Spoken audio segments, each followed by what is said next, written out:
Click the email field to enter your email address.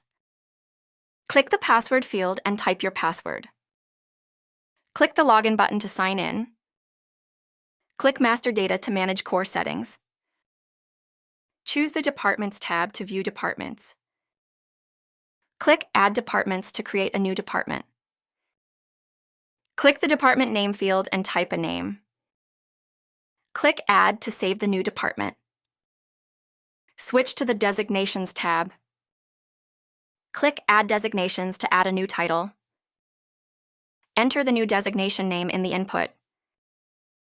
Click Add to save the designation. Open the Branches tab to manage locations. Click the Edit button for the branch you want.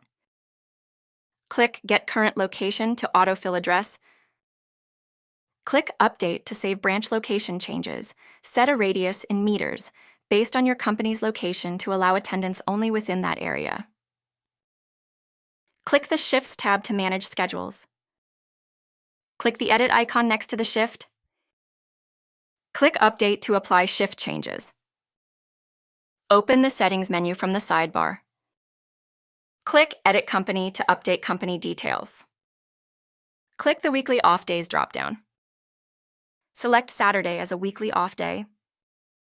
Also select Sunday as an additional weekly off. Click outside the menu to close the dropdown. Set your preferred employee ID prefix, default EMP. Choose System Clock In/Out for timekeeping method. Select Selfie Required from the menu. Click Enabled to enable the selfie requirement. Also set the next option to Enabled. Click Save Changes to apply your settings. Transform the way you work. The future starts now with Innovative HRMS. Book your free demo or connect with us today.